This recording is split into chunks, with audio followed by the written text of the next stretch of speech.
você irá morrer. E quando você morrer, você irá para a vida eterna ou você irá para a ira e indignação. Você terá e receberá honra e glória e paz quando morrer, ou você receberá tribulação e angústia. Em outras palavras, ou você vai para o céu, ou você vai para o inferno para sempre. Eu vou lidar com esse assunto da eternidade quando eu for um velhinho.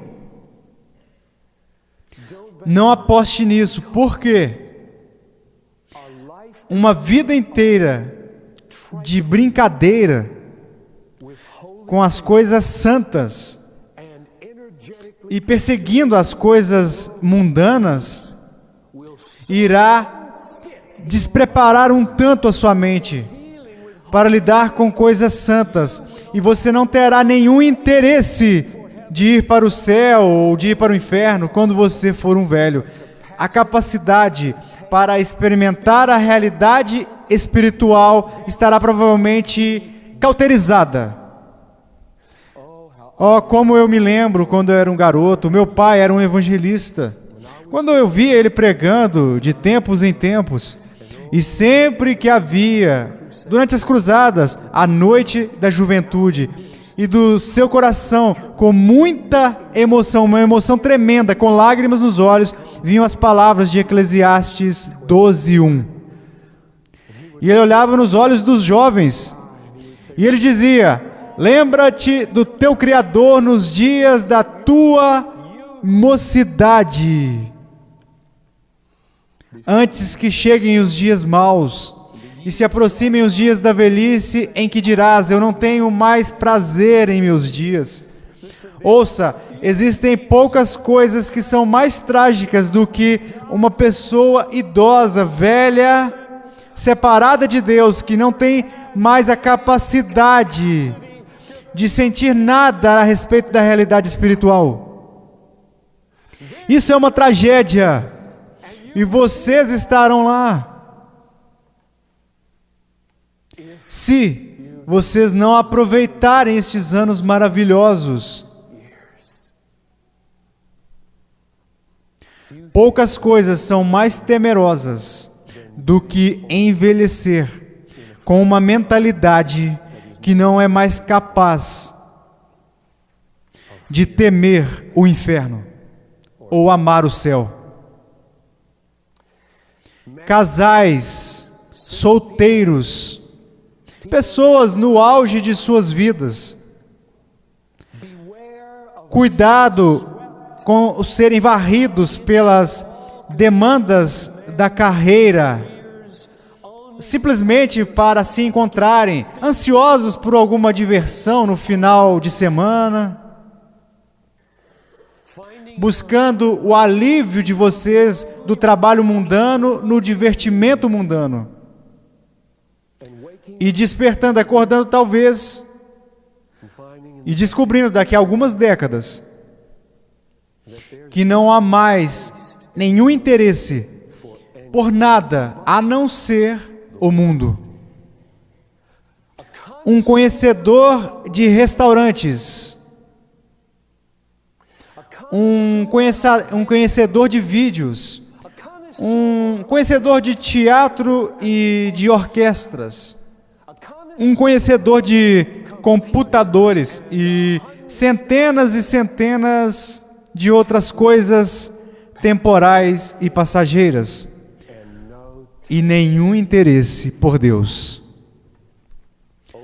Pessoas velhas, pessoas idosas, não entre pela eternidade nas mãos onipotentes da ira. Eu tenho um fardo. Deus me concedeu um fardo na noite passada pela nossa igreja, que é tão pesado, e o fardo é que nós nadaríamos contra a corrente da nossa cultura inteira nesta questão do céu e do inferno. Por quê? Mais e mais e mais e mais, a América está se entregando à diversão. indústrias inteiras, bilhões e bilhões de dólares que são gastos para ajudar a nos divertirmos, e milhões e milhões, e muitos montes de milhões que são designados para te recrutar a se divertir. Mais e mais jogos, mais e mais entretenimentos. Nós construímos as nossas casas não com quartos de oração. Diga, uma estrutura ao redor de uma sala, o que deveria ser a primeira coisa em um arquiteto cristão. Mas temos centros de entretenimento e telas que cobrem as paredes inteiras, aparelhos de vídeo, computadores, que ligam tudo isso, o som, para de alguma forma sermos distraídos da Nicarágua,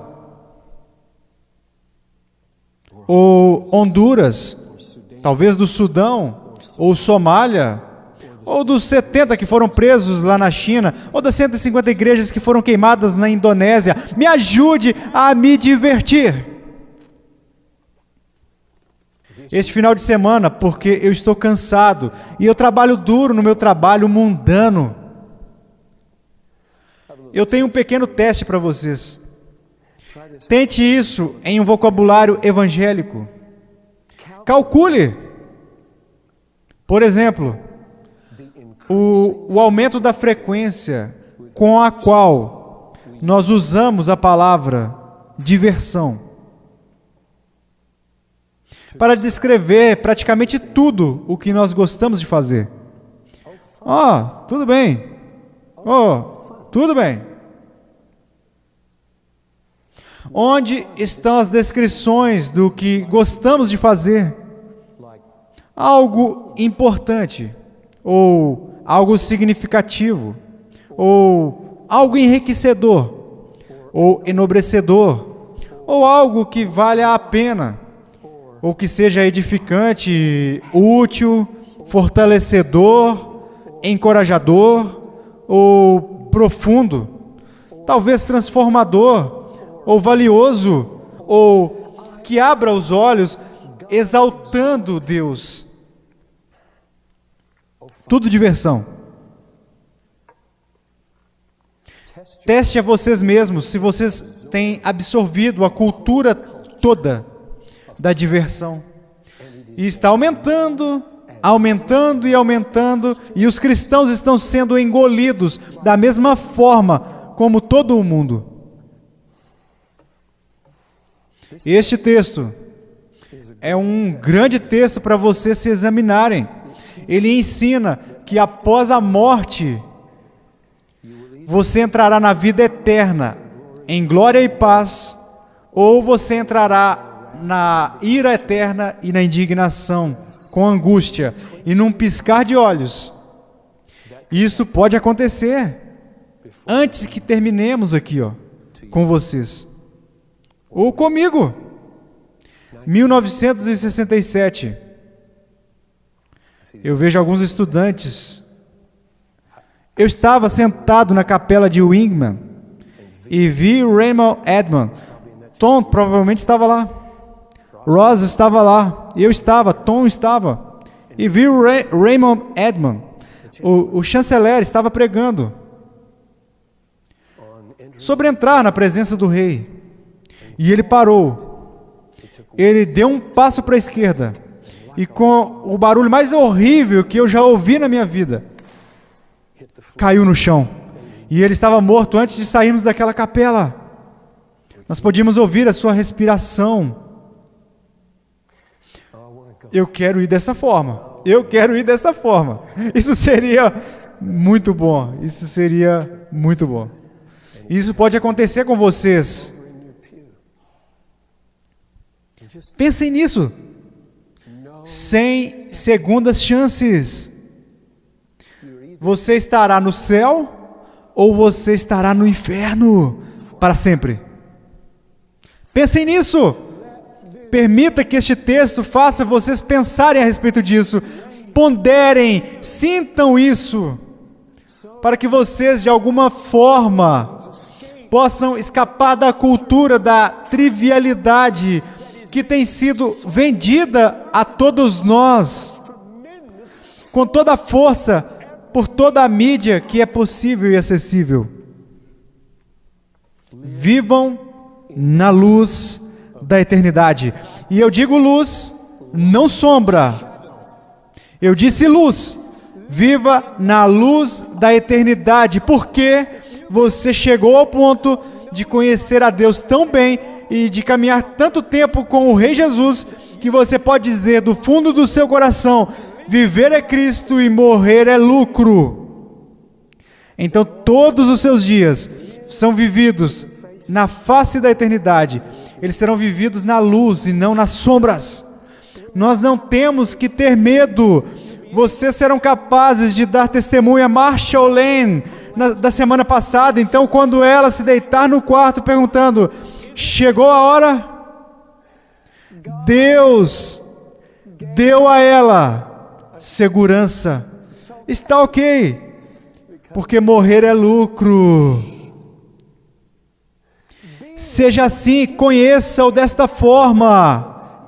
E você não poderá conhecê-lo bem se você viver correndo atrás da sua carreira e se enterrando no seu entretenimento. Isso não irá acontecer. O que você irá fazer? Quando você tiver um câncer, uma leucemia, o que você irá fazer?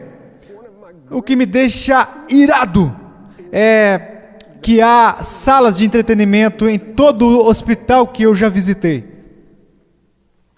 Você entra nestas salas, no setor das pessoas que estão tratando câncer, no setor geriátrico, em todos os outros setores, e em todos os quartos há imensos monitores virados para baixo,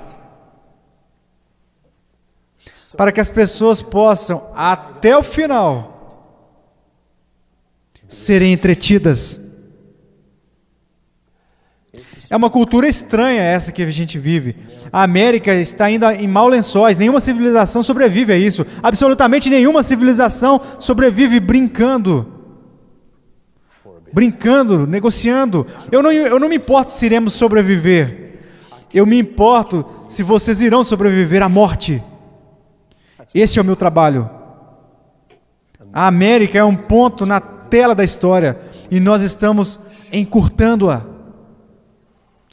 Ora, o que devemos fazer é sonhar um sonho. Nós deveríamos sonhar um sonho. Simplesmente pensem sobre isso. Estamos todos assistindo TV, assistindo vídeos, jogando videogames e saindo para comer, nos deixando mais confortáveis. E algumas pessoas como Doug ou Ann sonharam o sonho há poucas semanas.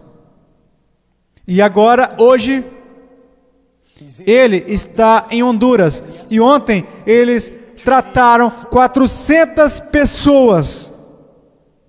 Enquanto sonhamos em como aliviar a dor, e aliviar a ignorância, e aliviar a perdição, aliviar a tristeza, o que nós fazemos?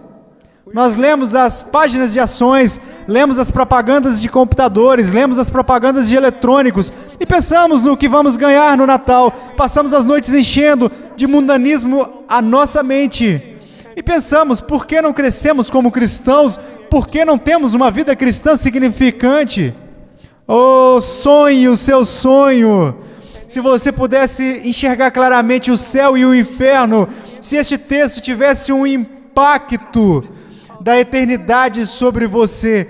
Oh, que prazeres duradouros, profundos e inabaláveis poderiam substituir a banalidade e o vazio da diversão na manhã seguinte. Me diga, como será a manhã seguinte? Verdadeiramente profunda, significantemente rica, poderosa, verdadeiramente humana, verdadeiro Deus, é duradoura, é eterna, é tudo tão pequeno. Você não foi criado para ser pequeno. Você não foi criado para vegetar. Diversão sem fim. Crave o seu coração dentro da eternidade. Dentro da eternidade. Você foi feito para viver, para sofrer e morrer pelo Rei Jesus. Por Cristo e pelo seu reino. Como diria Praxis. Tudo isso são como minas terrestres ou jatos de óleo debaixo da superfície deste texto. O problema com as minhas minas terrestres é que quando você anda pelo chão, você pode explodir se pisar em uma delas e pode ficar muito rico se atingir um jato de óleo. Este texto, pelo menos, diz: quando você anda por aqui, deve haver muita seriedade a respeito dele, porque você pode explodir, ou você pode se tornar rico eternamente. Então, eu vou caminhar por este texto por alguns minutos e mostrar a estrutura dele. Em Romanos 1:18 a 32, tem um ponto principal: todos os gentios estão debaixo do pecado. Nós vimos isso. E são indesculpáveis quando Deus julga. Agora no capítulo 2, nos versículos 1 a 5, Paulo fala a mesma coisa sobre os judeus. Versículo 1: portanto, vocês não têm desculpas quando julgam, pois naquilo que julgam os outros, condenam a si mesmos. Pois vocês que julgam praticam as mesmas coisas, são indesculpáveis quando o juízo vier. E no versículo 3, repete isso: vocês julgam aqueles que fazem tais coisas e vocês fazem a mesma coisa. Como vocês podem presumir que terão desculpas no dia do juízo? E no versículo 5 diz a mesma coisa de novo: por causa da sua teimosia e coração impenitente, vocês estão acumulando ira para vocês no dia da ira, na revelação do justo juízo de Deus. E ele está falando dos judeus agora, falando de pessoas com moralidade, que têm um livro de regras. E eles estão debaixo do pecado também. E então ele dá um argumento lá no versículo 6. Deus irá recompensar a cada um. Eu creio que a palavra cada ali significa não classes, como judeu e gentil, mas cada pessoa, de acordo com as suas obras, não de acordo com o seu judaísmo, não de acordo com o gentilismo, não de acordo com o seu intelecto, a sua família, sua educação, a sua raça, mas de acordo com a sua vida, as suas obras. Então, nos versículos 7 a 10, a parte de hoje do texto está desdobrando o versículo 6, uma ilustração do juízo de acordo com as obras. E estão em pares. 7 e 10 são um par, e 8 e 9 são um par. 7 e 10, positivo. 8 e 9, negativo. A possibilidade do inferno. Vamos olhar os dois pares. Versículo 7. Para aqueles que perseverarem em fazer o bem. Veja a ilustração disso. De acordo com as obras no versículo 6. Buscam por honra, glória, imortalidade. Deus vai recompensar com a vida eterna. Agora vá para o versículo 10. E veja o positivo repetido.